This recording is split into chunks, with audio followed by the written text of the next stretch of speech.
এই যেতে যেতে অনেকক্ষণ পরে একটা ফ্লাইওভার পেরোনো, কারণ আমরা ধরো 4 লেন ছেড়ে চলে এসেছি, এবার 2 লেনে চলে এসেছি, তো তখন কোনো ফ্লাইওভার পাইনি। তো এই ফার্স্ট টাইম দেখো এই একটা ফ্লাইওভার। তো তোমরা তো জানোই যে ফ্লাইওভারের ওপর দিয়ে গাড়ি চালাতে কত ভালো লাগে। দেখো সামনেটা দেখো কেমন উঁচু হয়ে আসছে। তো এই উঁচুটাকে ক্রস করে আমরা ওই দিকে যাবো, ফ্লাইওভারটা ক্রস করে। আর সামনে গাড়িটা থাকাতে খুব মানে ভিডিওটা পাচ্ছি না ঠিক করে। ভিডিও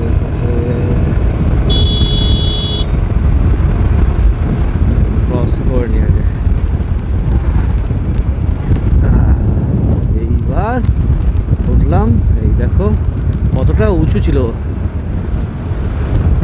অনেক উঁচু ফ্লাইওভারটা।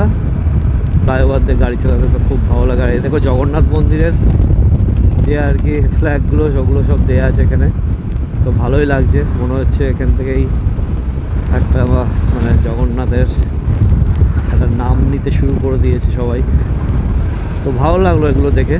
আর ওই দূরে দেখো রেল লাইন, দীঘা যাওয়ার যে রেল লাইন, সেই লাইন দেখা যাচ্ছে।